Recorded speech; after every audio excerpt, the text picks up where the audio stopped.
Instagram and Pinterest are often overlooked by marketers, which is a big mistake because you can actually generate a lot of traffic and sales from these particular two types of social media.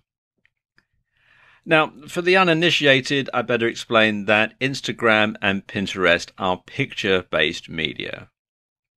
And they cater mostly for a female audience and are generally reached via smartphones. So let's look at each of these in a bit more detail. First of all, Instagram. Now, Instagram is an app that's growing in popularity. It has over 300 million users and it's adding more every day. Now, at its most basic, Instagram is an image sharing app, and a fairly low quality one at that.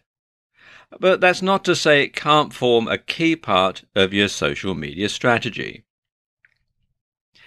In fact, some really big companies are using Instagram to get their message across.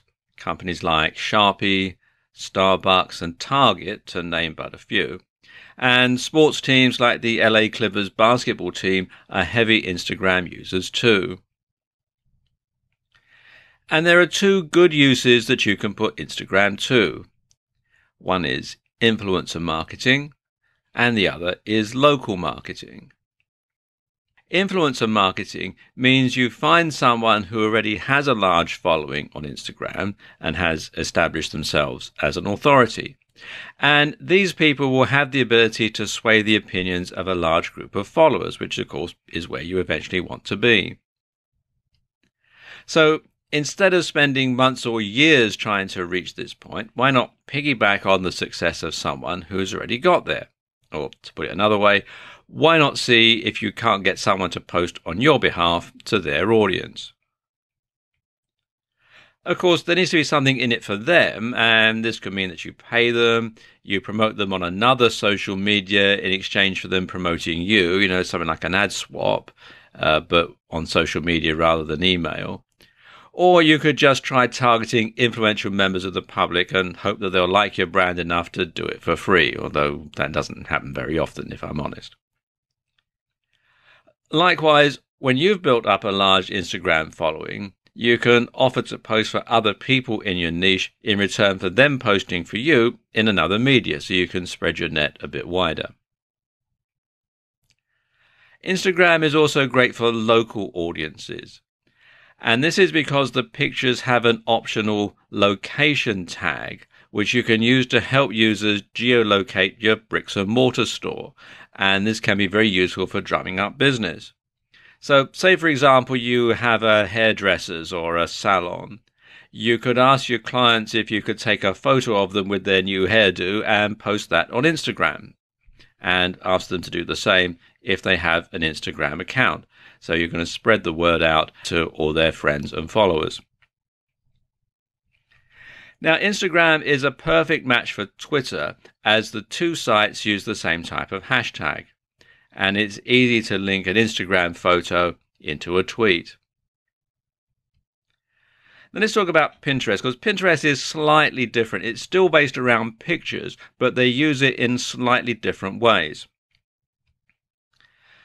Essentially, Pinterest works by creating mood boards, and a mood board is essentially a collage made up of images and other materials that you've either created yourself or you've found on the web. For example, one of the most popular types of boards that users will create are wedding boards. And when an engaged couple begin planning their wedding, they'll often start by creating a Pinterest board and then looking for inspiration. They'll look at boards created by other users and search for ideas for wedding dresses, wedding locations, table decorations, wedding cakes, suits, etc.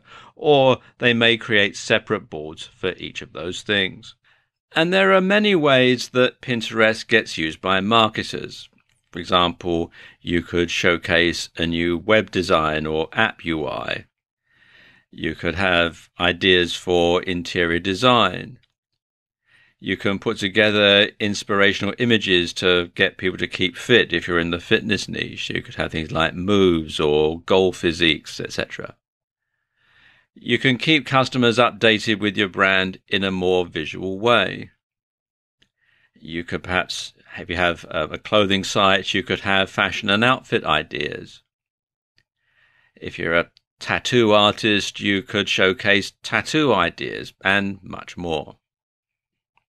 Now, beyond the basic features, there are also some more advanced options and tools on Pinterest that are going to be especially useful for marketers. And one of them is rich pins. Now, rich pins, as it says here on the page, are pins that include extra information right on the pin itself. And there are 6 types of rich pins. There's app, movie, recipe, article, product, and place.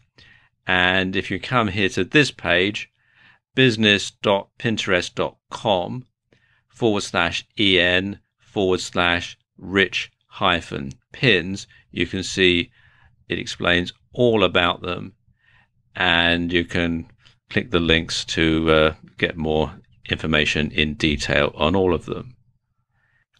Finally, Pinterest also provides a large amount of analytics data. Now, to get this, you'll need to convert your personal account to a business account, and at the same time, you'll need to verify your account.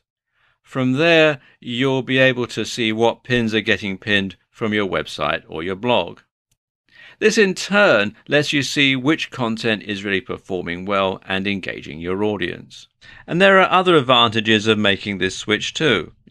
Can you promote your blog or business with a personal account? Well, of course you can, to an extent, but there are some considerable advantages of making the switch.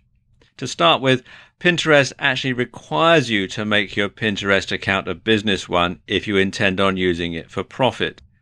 A brand new feature of Pinterest is Pinterest Ads. And as the name would suggest, it enables you to actually buy advertising on the Pinterest platform. And this is brand new, so not very many marketers are using it at the moment. And you can find out more at ads.pinterest.com. So there you go, just some ways that you can use Instagram and Pinterest in your marketing mix.